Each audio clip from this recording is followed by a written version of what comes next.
శ్రీ గురుభ్యో నమః. సాధక బృందానికి అనంతానంత ధన్యవాదాలు.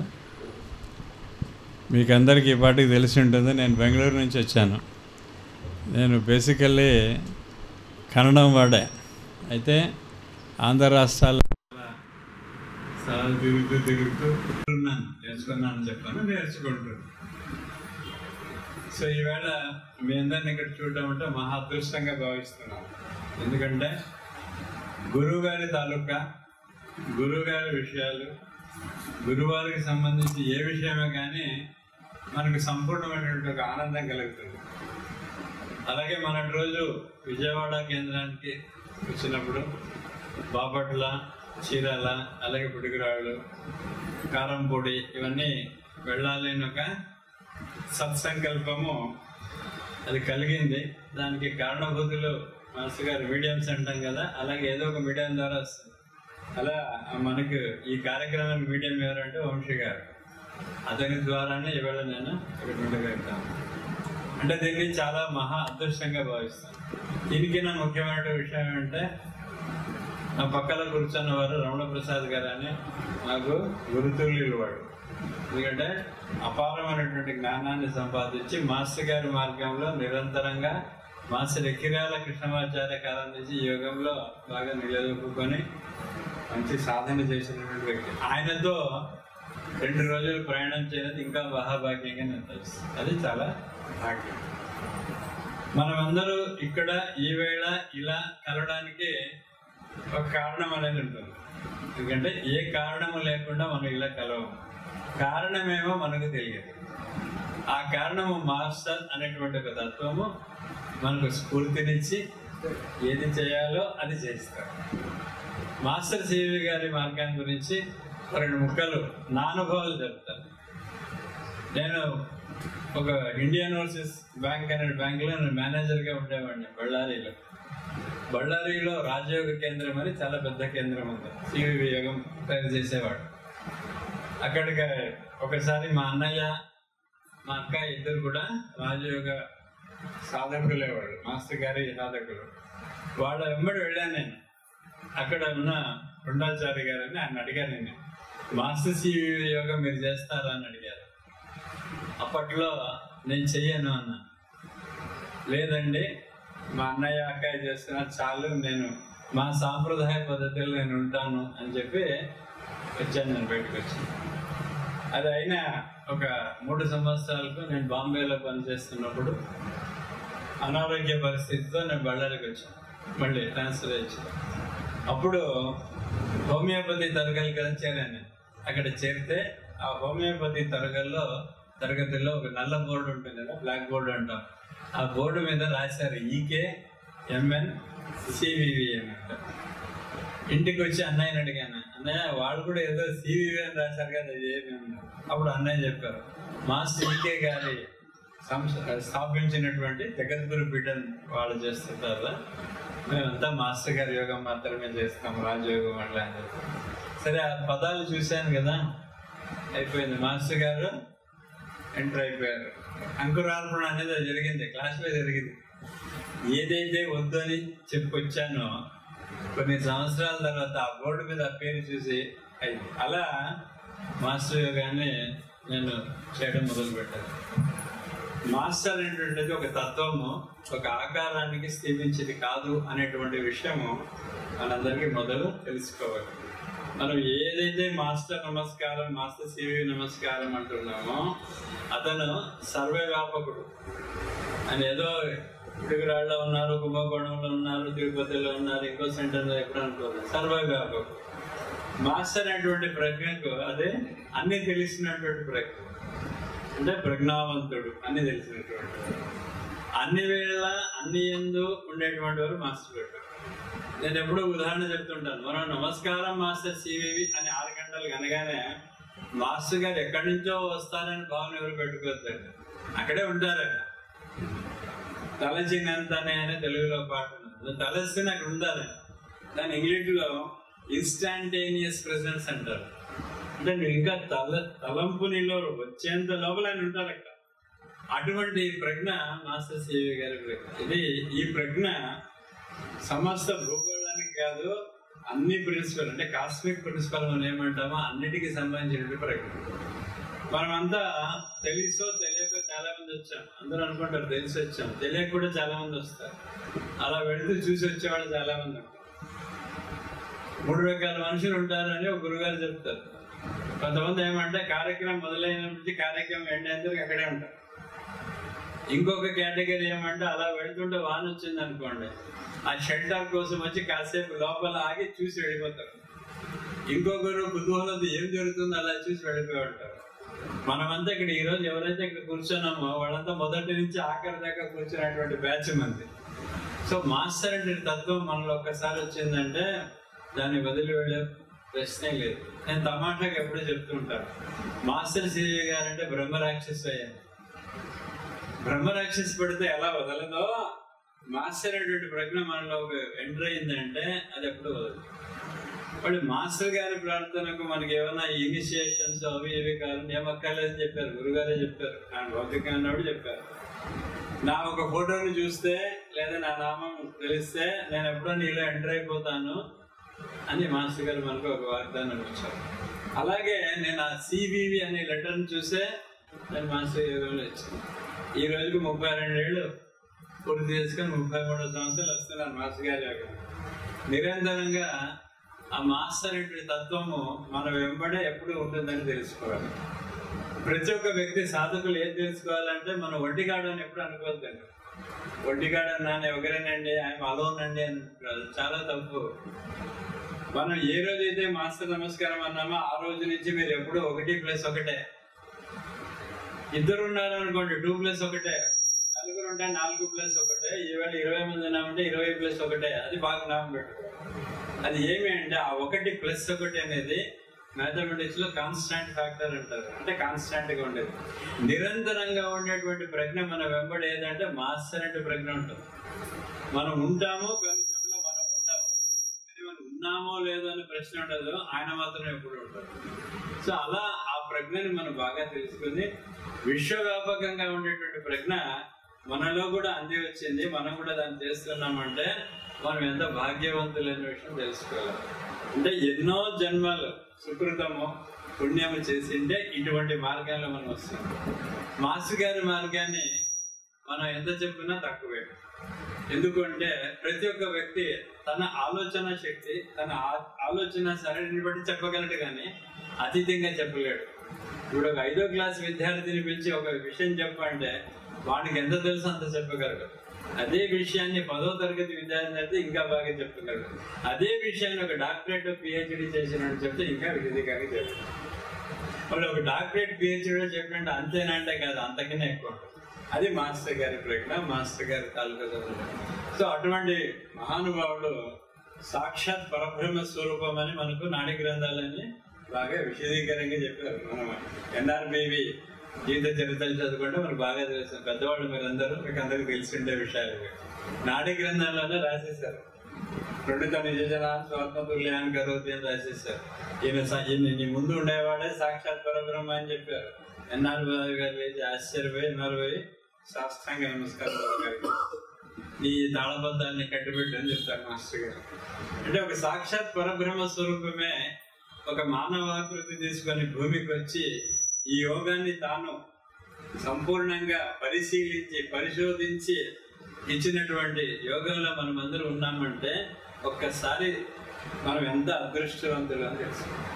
ఈ బుడిగరాళ్ళలో 1,00,000 మంది ఉన్నారని నాకు తెలియదు, ఎంత ఊరో అంతమంది ఉన్నారనుకోండి. అంతమందిలో 20 మంది వచ్చారు, 30 మంది వచ్చారు కదా, 40 మంది వచ్చారు కదా. మళ్ళీ మాస్టర్ గారు ఇంత పెద్ద గుంపులో మనల్ని ఎన్నుకున్నారు కదా ఈ యోగానికి, అంటే మనం ఎంత అదృష్టం. అది ఆ భావన మనలో ఎప్పుడు ఉండాలి. మాస్టర్ అనే ప్రకారం మనం ఎన్నుకున్నారు. ఇంతమందిలో మనల్ని ఎందుకు ఎన్నుకున్నారు? కారణాన్ని వెతకండి. ఎందుకు మనల్ని ఎన్నుకారు? ఎంత సంతోషపడాలి. మాస్టర్ గారు మనం చూశారు, యోగాన్ని చేర్చారు, మనం యోగంలో ఉన్నాము అంటే చాలా సంతోషం. ఈ ప్రజ్ఞను గురించి మనకు తెలిసినప్పుడు బాహ్య ప్రపంచంలో మనం ఎలా ఉండాలి అని తెలుస్తుంది. నేను ఎప్పుడూ చెప్తుంటాను, తల మీద ఒక దీపం మోసుకొని ఊరంతా తిరుగుతుంటే ఆ దీపం మోసుకొని వెళ్ళేవాడికి బాధ్యత ఉంటుంది. ఎందుకంటే ఆ దీపంలో ఉంటే నూనె చెల్లకూడదు, దీపం ఆరకుండా వాడు తిరగాలి కదా. అలాగే మాస్టర్ అనేటువంటి ఒక తత్వం, ఒక దీపం మన నెత్తిని పెట్టుకున్నాం. బాహ్య ప్రపంచంలో మీరు వెళితే మిమ్మల్ని చూడగానే అంటారు, వీడు మాస్టర్ సివి యోగ సాధకులండి అంటారు. మనకంతా ఒక బ్యాడ్జ్ ఐడెంటిఫికేషన్ ఏమంటే మాస్టర్ సివి యోగ సాధకులు లేదా మాస్టర్ సివి యోగం చేసేటువంటి వాడు ఏదో ఒకటి చెప్తారు. మాస్టర్ అనేటువంటి ప్రజ్ఞ మనం నెత్తిన పెట్టుకొని మన ఊర్లో అంతా తిరిగినప్పుడు మన భావనలు, మనం చేసేటువంటి ఆలోచనలు, మనం చేసేటువంటి చేష్టలు ఎలా ఉండాలి. మనం ఏదైనా చేస్తే మన గురుగారు అంటారు కదా, వీళ్ళేమండి ఇన్నేళ్ళ నుంచి యోగం చేస్తున్నా ఇలా ఉన్నారు వీళ్ళ అన్నారనుకోండి, యోగానికే చెడ్డ పేరు తెచ్చినాడు. అలాగే మాస్టర్ గారికి చెడ్డ పేరు తెచ్చాడు. అంటే మాస్టర్ యోగంలో వచ్చి ప్రార్థనలు, కోర్సులు, రెగ్యులేషన్ చేయడం ఒక వంతు అయితే, బాధ్యతాయుతంగా ప్రపంచంలో మనం జీవించేది అతి ముఖ్యమైనటువంటి విషయం. మాస్టర్ గారు చాలా సూక్ష్మంగా అత్యంతమైన ముఖ్యమైన విషయాలు చెప్పారు. నేను మొన్న ఒక కాంగ్రిగేషన్లో చెప్పాను.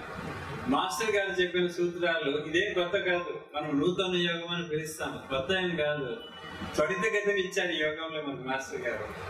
మాస్టర్ గారిది రెండో ముఖ్యమైన విషయం ఏమంటే అందరిలో నన్ను గమనించాను. అందరిలో నన్ను గమనించు, అందరిలో నన్ను చూస్తూ రమ్మని చెప్తారు. అలా చూస్తూ ఉంటే మీకు తారసపడ్డ ప్రతి ఒక్క వ్యక్తి ఉదయం నుంచి సాయంకాలం దాకా ప్రతి ఒక్క రూపంలో కూడా మనం మాస్టర్ చూడొచ్చు కదా.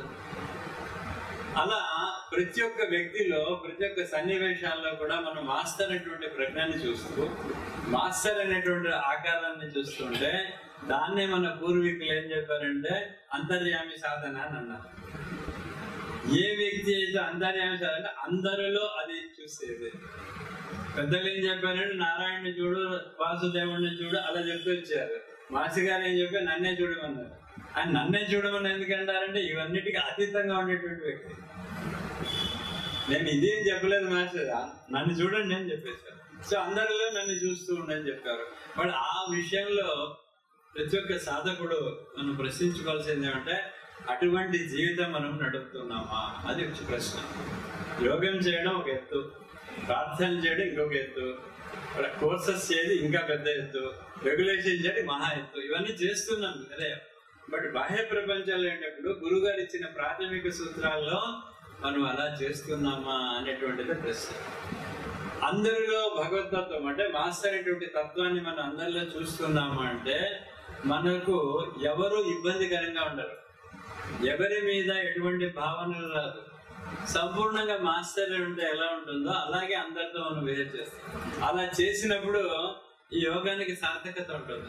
మనం యోగాన్ని చేసి బయటకు వెళ్ళగానే వాళ్ళు సరిపోదు, వీళ్ళే సరిపోదు, వీళ్ళంటే అలా, వాళ్ళంటే ఇలా, వాళ్ళ గురించి మాట్లాడి, వీళ్ళ గురించి మాట్లాడి, తగాదాలు, కోట్లాట్లు ఇవన్నీ మనం చేస్తున్నామంటే ఇప్పుడు మనం ఎందుకు యోగం చేయాలి అనే ప్రశ్న మనలో ప్రతినిత్యం జరుగుతూ ఉంటే బాహ్య ప్రపంచంలో చాలా సంతోషంగా, ఆనందంగా ఉంటాము.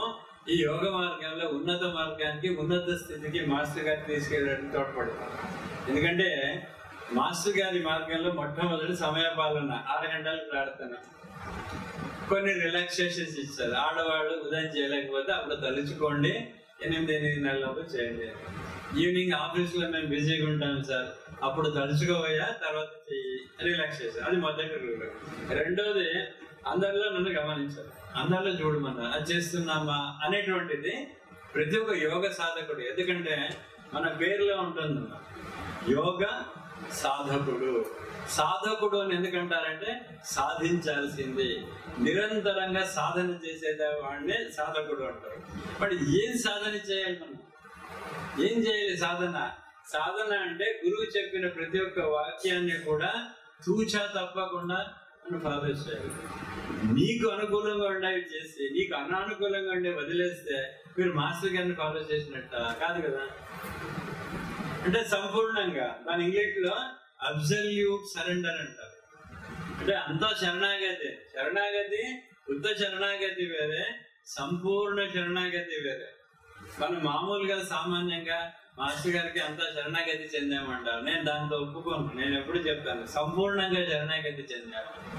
నీకు ఏది అనుకూలమో ఆ విషయాల్లో శరణాగతి, నీకు ఏది కొద్దిగా ఇబ్బందికరంగా ఉందో దాంట్లో శరణాగతి అయిపోతే ఎట్లా? సో అందువల్ల మాస్టర్ గారి మార్గంలో ప్రాథమిక సూత్రాలన్నీ ఉంటాయి. అది ఏ క్షణంలో ఏమైనా కూడా దాన్ని వదలకుండా గట్టిగా పట్టుకోవాలి. మొదటిది ప్రార్థన. మాస్టర్ ఎక్కిరాల కృష్ణమాచార్య గారు ఒక చోట రాస్తారు, మాస్టర్ సివివి అనేటువంటి పుస్తకంలో ఆయన రాస్తారు, సర్వ ప్రయోజనములకు ప్రార్థనయే ముఖ్యము అని చెప్తారు. అంటే ఏది సాధించాలన్న భౌతిక ప్రపంచంలో ప్రార్థన ఒక్కటి చాలని చెప్పారు. అలాగే ఆధ్యాత్మిక ప్రపంచాల్లో కూడా ఏదైనా సాధించాలంటే ప్రార్థన చాలా. అంటే 3 స్థితులు, ఏదైనా భౌతికం కానీ ఊర్ధ్వలోకాలు ఏది సాధించాలని ఒక ప్రార్థన చాలు, మాస్టర్ నమస్కారం అంటే చాలు అని మహానుభావులు రాసిచ్చారు మాస్టర్ సివి అనేటువంటి. సో మొట్టమొదటి సూత్రం వచ్చి ప్రార్థన. అది ప్రతినిత్యం మనం చేస్తున్నామా మనమే ప్రశ్నించుకోవాలి. ఎప్పటికీ ఇంకొకరి కోసం ప్రార్థన చేసేది కాదు, ఇంకొకరి సమ్ముఖంలో వాళ్ళు ఏమనుకుంటారో అని ప్రార్థన చేసేది కాదు, ఎవరు ఉన్నారో లేదో ఆ పరిస్థితి లేకుండా ప్రార్థన చేయాలి. ఎవరు అడుగుతారు, మీరు మాస్ యోగా చేస్తున్నారు కదండి, ఇప్పుడు 6 గంటలైనా మీరు ఊరికి ఉన్నారని ఎవరన్నా అడుగుతారేమో అని భయంతో కూర్చోవడం కాదు, చాలా తప్పది. ఇంట్లో మీరు సాధన చేస్తుంటారు, భార్య చేయదు, భార్య చేస్తుంది మగుడు చేయడు, ఇతను లేస్తాడు, ఇబ్బందికరంగా లేచి కూర్చుంటాడు. ఎందుకంటే భార్య అడుగుతుందేమో, ఏమండి మీరు మాస్ 6 గంటలని ఇంకా నిద్రపోతుంది, భయంతో కూర్చుంటారు. భయముతో కూర్చోవడం కాదు, అదొక సంకల్ప సిద్ధి మీద రావాలి. 6 గంటలంటే మాస్టర్ గారు మనకంతా చాలా మందికి తెలిసిన విషయమే ఆయన చెప్తాను. నమస్కారం మాస్టర్ సివి 6 గంటలకి అన్నప్పుడు గురుగారు మన గుమ్మమ్మ నిలబడింటారు, సాక్షాత్తు మాస్టర్ స్వరూపం వచ్చి నిలబడింటుంది, నేను ఆశీర్వదించడానికి, నీలో పని చేయడానికి. వర్కింగ్స్ అంటాం మనము, ఆ వర్కింగ్ చేయడానికి సాక్షాత్ మాస్టర్ గారు వస్తారు. మాస్టర్ గారు గుడిగురాడలో ఉన్నారండి అంటే కుంభకోణం లేరా అనొద్దండి, కుంభకోణంలో ఉన్నారంటే బెంగళూరులో లేరా అంటే అన్ని చోట్ల సర్వవ్యాపి సర్వావస్థలు ఉండేటువంటి ప్రజ్ఞని మాస్టర్ అని ప్రజ్ఞ అంటారు. ఒక వ్యక్తిని పిలిచారు మీరు, ఇప్పుడు సపోజ్ ఉదాహరణకి చెప్తాను, నన్ను పిలిచారు ఇక్కడ మీరు, నేను వచ్చాను, వంశీ లేడు, ఇక్కడ ఎవరు లేరు, బీగాలు నేను తలుపులేశారు అనుకోండి, ఎలా ఉంటుంది? ఒక సామాన్యమైనటువంటి మానవుడు మనబోటి వాళ్ళకి అలాంటి దృశ్యం వస్తే బాధ కలుగుతుంది, దుఃఖం కలుగుతుంది, లేదా డిసప్పాయింట్మెంట్ అయిపోతుంది. అలాంటిది ప్రతినిత్యం 6 గంటలకు మన ప్రతి ఒక్క యోగి ఇంటి ముందు మాస్టర్ శ్రీ గారు వచ్చి నిలబడినప్పుడు మనం ప్రార్థన చేయాలా లేదా? 6 గంటలకు సంసిద్ధతగా ఉండి ఆయన ఆహ్వానించాలా లేదా? ఎవరో ఒక భౌతిక ఆర్డినరీ ఎమ్మెల్యే ఎంపీ వస్తే ఊరి నిండా గోలగోల చేసుకొని మనం చేసి వాళ్ళ కోసం నిలబడి వెయిట్ చేసి అంత గోల పెడుతుంటాం కదా. ఒక సాక్షాత్ పరబ్రహ్మ స్వరూపి మాస్టర్ గారు ప్రతినిత్యం 6 గంటలకు మీ ఇంటి ముందు వచ్చి నిలబడతారు అంటే మనం ఎంత బాధ్యతాయుతంగా ఉండాలి. సో అది మొట్టమొదటిది ఏమంటే ప్రార్థన. రెండోది గురుగారు ప్రార్థనకి సంబంధించి చెప్పారు. ఏం చెప్పారు? లోతట్టు ఏమి జరుగునో గమనించుడు అని చెప్పారు. లోతట్టు ఏమి జరుగునో గమనించుడు అంటే వాడు మన లోపలికి వెళ్ళాలి కదా, బయట ఉండకూడదు కదా. బయటే తిరుగుతూ ఉంటే లోపలికి ఎప్పుడు వెళ్ళేది?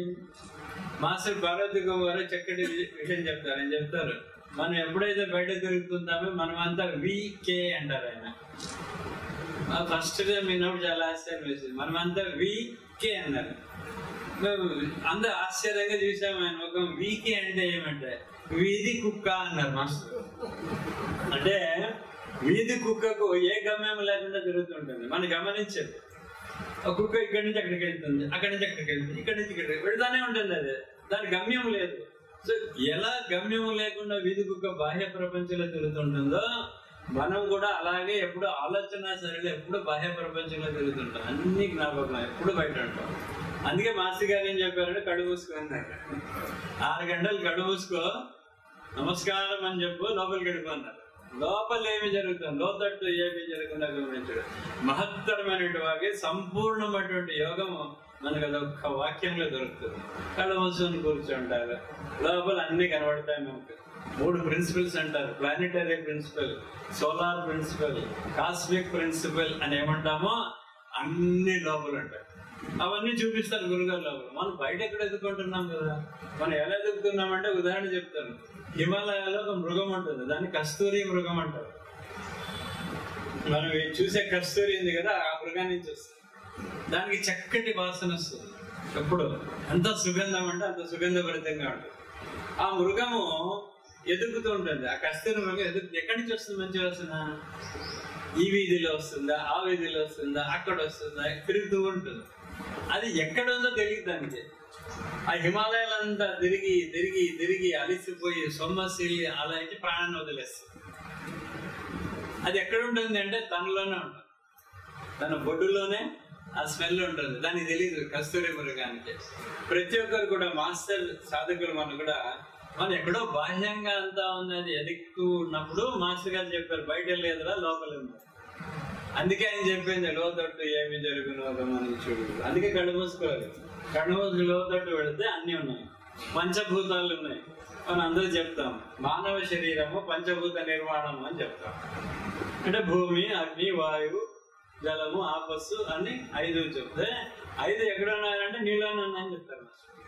మరి కళ్ళు మూసుకొని కూర్చుకోండి, మనకి భూతత్వం అంటే అని తెలుస్తుంది, అగ్నితత్వం తెలుస్తుంది. మనందరికి తెలుసు 98.4 degrees ఉంటుంది లోపల ఎప్పుడు టెంపరేచర్. అది లేకపోతే మీకు అందరికి తెలుసు జనగణమన 4 వస్తారు కదా, అది లేకపోతే వేడి లేకపోతే వచ్చేస్తారు 4. సో ఇలా అన్ని తత్వాలు మనలోనే ఉన్నాయని భావన మనం తెలిసిపోతుంది. మీకు సప్త ఋషులు ఎక్కడ ఉన్నారు, లోపలే ఉన్నారు అంటారు. సప్త లోకాలు ఎక్కడున్నాయి, లోపలే ఉన్నాయి. పంచభూతాలు ఎక్కడున్నాయి, లోపల ఉన్నాయి. పంచకర్మేంద్రియాలు, పంచ జ్ఞానేంద్రియాలు, సంపూర్ణమైనటువంటి ఒక జ్ఞానాన్ని మాస్టర్ గారు మన లోపలే చూపిస్తారు. అందుకే లోతట్టు గమనించుడని మాస్టర్ గారు చెప్తారు. అందుకే కళ్ళు మూసుకొని లోకపోతే ప్రతి ఒక్కటి నీకేమి కావాలనో, నువ్వు ఏం చేయాలనో ప్రతి ఒక్కటి ఒక సూచనాభిప్రాయంగా మాస్టర్ గారు మన లోతట్టు నుంచే ఇస్తారు. ఇది వదిలేసి బాహ్య ప్రపంచంలో మనం తిరిగేది. అది రెండో ముఖ్యమైనటువంటి సూత్రం. అంటే సమయపాలన, తర్వాత రెండోది వచ్చి లోపల వెళ్ళి చూసుకోవడము, మూడోది వచ్చి అందరిలో మాస్టర్. ఈ 3 ఈ 2 విషయాలు ఏముందో మాస్టర్ గారు మనకి చాలా చక్కగా ఇచ్చారు. 2 పర్టికులర్ విషయాలు. ఒకటి భాగవత మార్గము, ఇంకొకటి అంతర్యామి సాధన అని చెప్పారు. మనం భాగవతం అంటే లేదండి మాస్టర్ శ్రీ గారు చెప్పలేదని దయచేసి అలా అనుకోద్దు. ఆయన ఇచ్చిందే భాగవత మార్గం. అందరిలోనూ ఆ నారాయణని చూసేదాన్ని భాగవత మార్గం అంటారు. భాగవతోత్తములని మనం అంటాం. ప్రహ్లాద, నారద, పరాశర, పుండరీక, వ్యాస, అంబరీష పెద్దగా చదువుతుంటాం మనం. వాళ్ళందరూ అన్నిటి యందు అన్ని వేళలా భగవతత్వాన్ని చూస్తారు. ప్రహ్లాదుని చేరితే మనకు అందిపోదు, ఎందుకంటే భక్త ప్రహ్లాద సినిమా మనం అందరూ చూసింటారు. అతను ఏనుగు వచ్చి తొక్కమని చెప్తే దండేసి వెళ్ళిపోతుంది. పాము వచ్చి కలిసమంటే అదే ఆశీర్వదించి వెళ్ళిపోతుంది. కొండ నుంచి వేస్తారు సాక్షాత్ విష్ణు పట్టుకుంటాడు. అగ్నిలో వేస్తే అన్ని. మీరు ఏవే తీసుకోండి, ప్రహ్లాదు కష్టాలు ఏది కష్టాలు కాదు. ఎందుకంటే అగ్నిలో నారాయణ చూశాడు, పాములో నారాయణ చూశాడు, ఏనుగులో నారాయణ చూశాడు. అన్నిటి యందు అన్ని వేళలా నారాయణ తత్వాన్ని పట్టుకుని నారాయణ నారాయణ. అందుకే అన్నీ ఇప్పుడు అదే కదా మాస్టర్ గారు ఇచ్చింది. అందరిలో చూడమన్నారు కదా, మాస్టర్ అటువంటి తత్వాన్ని మనం అందరిలో చూస్తుంటే